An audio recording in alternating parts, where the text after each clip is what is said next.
જય શ્રી કૃષ્ણ મિત્રો, કેમ છો? મજામાં ને? આજે આપણે બનાવીશું કાચો ગુંદર. આને આપણે કાટલું પણ કહે છે. આ કાચો ગુંદર આપણે સ્ત્રીઓને શિયાળામાં ખાવો જોઈએ. રોજને માટે એક મોટી ચમચી ખાશું તો આપણે ગોઠણનો કે કમરના દુખાવામાં ઘણી બધી રાહત રહેશે અને આપણે શક્તિવર્ધક પણ છે. આપણે દેશી રીતના બનાવીશું એટલે એકદમ સરસ અને શરીર માટે હેલ્થી એવો આપણે ગુંદર આથીશું. આ ગુંદર પાક બનાવવા માટે મેં એક આપણે હીરાબોર ગુંદ આવે છે તેને લઈ લીધો છે. મેં ક્રશ કરેલો હતો એટલે હું તમને આખો બતાવી શકી નથી. આપણે આ રીતના એકદમ પાવડર કરી લેવાનો છે. આ હીરાબોર ગુંદર આવે છે તેનાથી આપણે ઘણા બધા દુખાવામાં રાહત રહે છે. આપણે કમર માટે સ્પેશિયલ આવે છે. અહીં આપણે 100 ગ્રામ ગુંદર લીધો છે તો આપણે 60 થી 70 ગ્રામ આપણે દેશી ગોળ આપણે લેવાનો છે. અને દેશી ગોળ ન હોય તો તમારા ઘરમાં જે પણ ગોળ હોય તે લઈ શકો છો. અને આપણે 100 ગ્રામ ઘી લીધું છે ને 3 ચમચી આપણે સાકર દળેલી લીધી છે. સૂંઠ પાવડર, આપણે 50 ગ્રામ બદામ, પીપળ મૂળીનો પાવડર, આની જગ્યાએ તમે ગંઠોડા પણ નાખી શકો છો. અને કાજુ અડધી વાટ 100 ગ્રામ લીધા છે. આ બધું આપણે એકદમ સરસ દેશી રીતના જ આપણે બનાવીશું અને આપણે ઘરમાં રહેલી વસ્તુમાંથી બની જશે. આપણે કાજુ અને બદામને ક્રશ કરી લેશું. પહેલા એકદમ સરસ ક્રશ કરી લેવાના છે. એક લોયું લઈ લીધું છે, તેમાં આપણે દેશી ઘી આપણા ઘરનું નાખીશું. આપણે બધું સાથે નહીં નાખીએ, ઘટશે તો આપણે આગળ વધારે નાખીશું. આપણે ઘી મેલ્ટ થવા દેવાનું છે. હવે આપણે જે ગોળ લીધો છે તે નાખી દેશું. આપણે પાયો નથી આવવા દેવાનો, આપણે મેલ્ટ થાય તેટલો જ આપણે ઓગળવા દેવાનો છે. આપણે આ દેશી ગોળ લીધો છે એટલે ફટાફટ મેલ્ટ પણ થઈ જશે.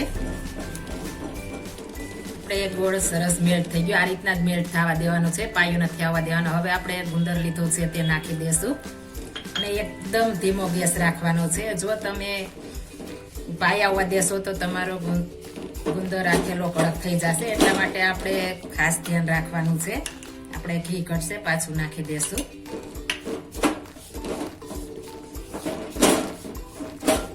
આપણે સરસ એકદમ ધીમા ગેસે બધા મસાલા મિક્સ કરવાના છે. આપણે કાજુ બદામ લીધા છે તે નાખી દેશું. સાકર પાવડર, પીપરમેન્ટ પાવડર, સૂંઠ અને ખમણ કોપરાનું લીધું છે. હું આ બધું સરસ એકદમ સરસ મિક્સ કરી દઈશું. આપણે નીચે ઉતાર લીધો છે અને એકદમ સરસ સુગંધ પણ આવવા માંડી છે. આ રીતના સરસ મિક્સ કરી દેશું.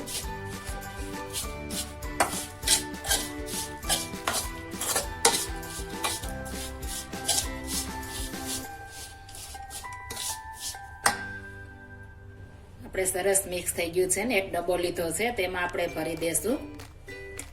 આ ડબ્બામાં ભરીને આપણે રાખીશું તો એકદમ સરસ આપણે જામી જશે અને જ્યારે ખાવું હોય ત્યારે આપણે ચમચી ભરીને ખાઈ શકીએ. જો તમારે ઢેફલી પાડવી હોય તો તમે ડીશમાં પણ ઢારી શકો છો. આની આપણે પીસ પણ પડાઈ જશે. આપણે મસ્ત આપણે દાબીને ભરી દીધું છે ડબ્બામાં. મસ્ત આપણે ખાવાની પણ મજા પડી જાય તેટલું મસ્ત આપણે ગુંદર આથેલો તૈયાર થઈ ગયો છે કાટલું.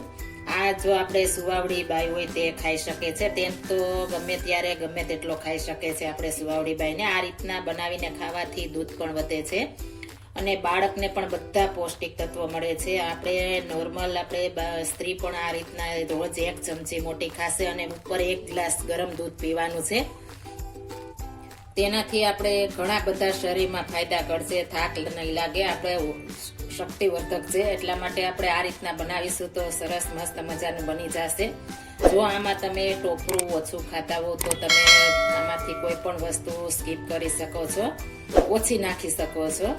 એટલે આ રીતના બનાવીશું તો બધી સ્ત્રીઓને ભાવશે. હવે આપણે તૈયાર છે આપણો કાચો ગુંદ કાટલું.